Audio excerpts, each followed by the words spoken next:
పతిప్పల్లో న్యాయం కోసం రోడ్డుకి నిరసన తెలుపుతున్న డాక్టర్స్. కోల్కతా డాక్టర్ని అత్యాచారం చేసి చంపినందుకు గాను నిరసన ర్యాలీని పతిప్పల్లో నిర్వహించారు. దేశవ్యాప్తంగా చేపడుతున్న వైద్యుల నిరసనకు మద్దతు తెలుపుతూ పతిప్పల్లో ప్రభుత్వ ఆసుపత్రి నుండి బస్టాండ్ సెంటర్లోని అంబేద్కర్ విగ్రహం వరకు ర్యాలీ నిర్వహించారు. వైద్యులకు వైద్య సిబ్బందికి రక్షణ కల్పించాలంటూ, ఇటువంటి సంఘటన జరగకుండా చూడాలంటూ, ప్రాణాలు కాపాడే డాక్టర్లకు తమ ప్రాణాలకు రక్షణ కరువైందంటూ నినాదాలు చేశారు. వెంటనే దోషులను శిక్షించి న్యాయం చేయాలంటూ కార్యక్రమాన్ని చేపట్టారు. కార్యక్రమంలో doctor Akhil, general surgeon C Nagarjuna, paediatric doctor K Mounika, general medicine doctor D Vijayalakshmi, gynaecologist వైద్య Swarnalatha, CHO Padma, HV B Mounika మరియు వనిజ, అలాగే MLHP Guntur ASHA worker union working president T Dhanalakshmi, committee అధ్యక్షురాలు తదితరులు పాల్గొన్నారు.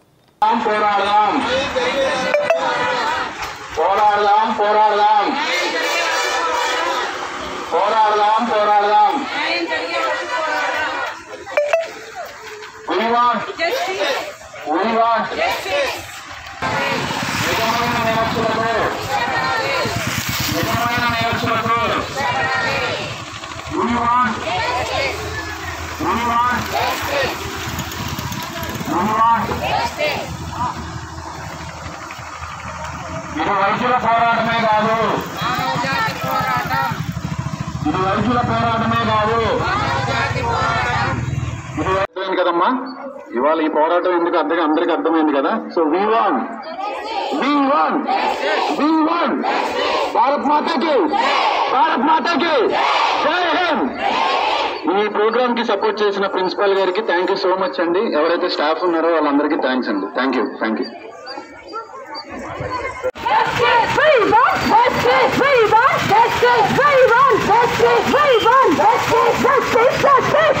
ఓకేనమ్మా, ఇదంతా తెలుసుకోవాలి. ఫోన్లు వాటిలో ఇవి కాదమ్మా, మన దేశంలో ఏం జరుగుతుంది అనే పాయింట్ మీరు ముందుగా తెలుసుకొని మనకు కావాల్సిన భద్రతలో, మన జాగ్రత్తలో మనం ఉండాలి.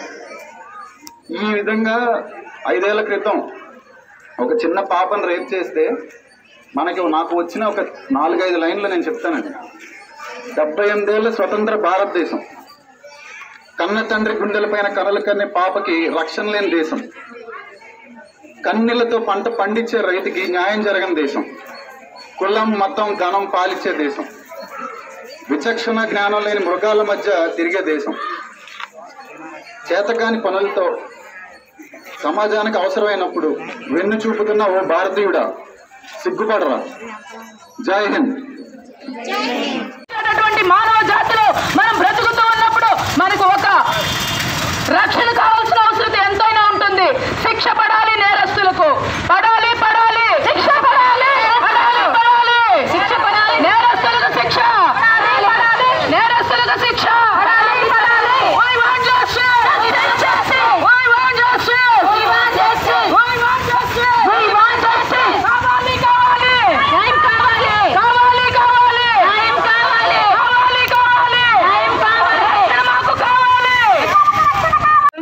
తెలుసుకోవాల్సింది ఏది మంచి ఏది చెడు, ఎవరు మనల్ని ఎలా పిలుస్తున్నారు, మన దగ్గర ఎలా బిహేవ్ చేస్తున్నారు.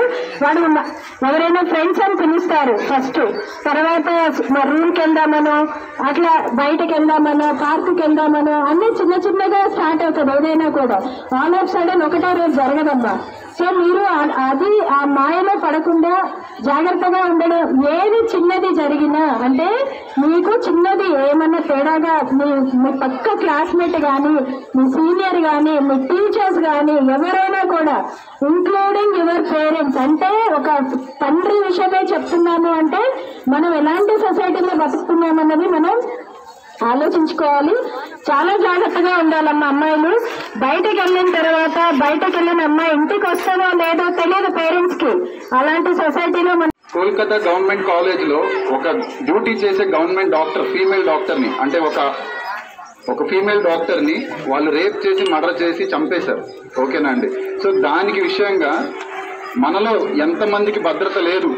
మేము ఇంత కష్టపడి సాక్రిఫైస్ చేసి మా ప్రాణాలు అడ్డుగా పెట్టి మేము కాపాడుతున్నాం పేషెంట్ని. మాలాంటి వాళ్ళకి గవర్నమెంట్ కానీ ఎవరు కానీ భద్రత కల్పించని ఈ విషయంలో అక్కడ చనిపోయింది ఒక డాక్టరే కాదండి, మనలో ఒకరు, ఒక ఆడపిల్ల తను డ్యూటీ చేస్తూ అంత కష్టపడి ఎంబీబీఎస్ చదివి పీజీ సీట్ కొట్టి అంత దూరం రాగలిగారంటే దాని వెనకాల చాలా కృషి ఉందండి. సో ఈరోజు మనలో ఒకరికి అలా జరిగినప్పుడు ఎవరో రియాక్ట్ అవ్వలేకపోవడం అనేది చాలా బాధాకరంగా ఉంది. సో మనలో మనం తెలుసుకోవాల్సింది ఏంటంటే, ఫస్ట్ మనం ఉంది నోబెల్ ప్రొఫెషన్, మేము ఉంది డాక్టర్ చదివింది మేము ప్రాణాలు కాపాడడానికండి, మా ప్రాణాలు కోల్పోవడానికి కాదండి. మా ఫ్యామిలీని అందరినీ వదిలేసి నైట్ డ్యూటీలు చేస్తూ మా ఆరోగ్యాలు కూడా పాడు చేసుకుంటూ మనందరి కోసం మేము పనిచేస్తున్నాం. అలాంటి మాకు ఇలా భద్రత లేకుండా మాలో ఒక ఆడబిడ్డ అలా చనిపోవడం అనేది చాలా బాధనిస్తుంది మాకు. సో ఆ విధంగా మేము భారతదేశం మొత్తం మా డాక్టర్స్ అందరూ ఇవాళ ప్రొటెస్ట్ చేద్దామని మేము డిసైడ్ అయ్యామండి. సో ఈ పాయింట్ మీద అందరూ అర్థం చేసుకోవాల్సింది ఏంటంటే, మనలో ఆడపిల్లలకి భద్రత లేదండి, ఓకేనా? ఆ పాయింట్లో మీరందరూ చాలా జాగ్రత్తగా ఉండాలి. ఎవరు పిలిచినా బ్యాడ్ టచ్ గుడ్ టచ్ అనేది మీరు తెలుసుకోవాలి. మీ దగ్గరికి ఎవడొస్తున్నాడు, మీకు ఏమని చెప్తున్నారు మాటలు. ఈవెన్ కన్న తండ్రి దగ్గర కూడా మనకి రక్షణ లేకుండా అయిపోయింది మన భారతదేశంలో. ఎక్కడైతే మన భారతదేశంలో ఆడవాళ్ళని పూజిస్తారండి, దుర్గమ్మని వాళ్ళందరినీ ఐడల్స్గా పెట్టి వాళ్ళందరినీ పూజిస్తారు. అలాంటి భారతదేశంలో ఒక డాక్టర్ని దేవుడు అంటారండి అందరూ, కానీ అలాంటి దేవుడిని చంపేశారు కదా. అదే గుడిలో, ఏదైతే గుడిలో మేము పనిచేస్తామో హాస్పిటల్లో ఒక డాక్టర్ని చంపేశారు.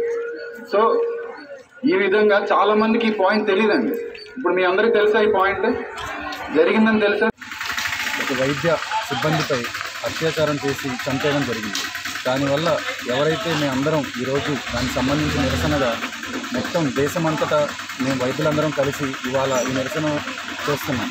ఎందుకంటే మేము అందరం మా ప్రాణాలు తెగించి మేము నిద్ర లేకుండా మా ఆరోగ్యాలు పోగొట్టుకొని మేము జనాల కోసం పనిచేస్తున్నప్పుడు మా లాంటి వాళ్ళకు కూడా భద్రత కల్పించలేని దేశంలో మేము బతుకుతున్నామండి.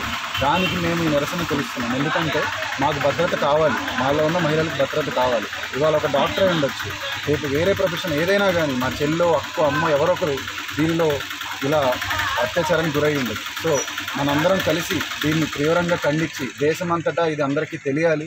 చాలామంది మీడియా ఇది కవర్ చేయలేకపోవడం అనేది చాలా బాధాకరంగా ఉందండి. ఎందుకంటే మేము ఇంతమంది అందరం కలిసి ఇంతమందికి సేవ చేస్తుంటే దాంట్లో ఒక ఆడబిడ్డ ఆ రోజు రాత్రి తను అనుభవించిన బాధ అయితే ఉందో అది మేము ఇంకా చెప్పలేమండి మాటల్లో. ఎందుకంటే మాకు ఆ మెడికల్ టర్మ్స్లో వింటేనే మాకు ఒళ్ళు జలదరిస్తుందండి. అంటే మా చెల్లు అక్క ఉంటే, మా పక్కన మా వాళ్ళు ఉంటే వాళ్ళు ఎంత బాధను అనుభవిస్తారనేది మేము అసలు దాన్ని ఊహించలేకపోతున్నాం. సో దీనికి నిరసనగా దేశమంతటా డాక్టర్లే కాదు అందరూ ముందుకు రావాలి, నిజమైన నేరస్తుడికి శిక్ష పడాలి అని కోరుకుంటూ సెలవు తీసుకున్నాం. జై హింద్. అండ్ 2 నిమిషాలు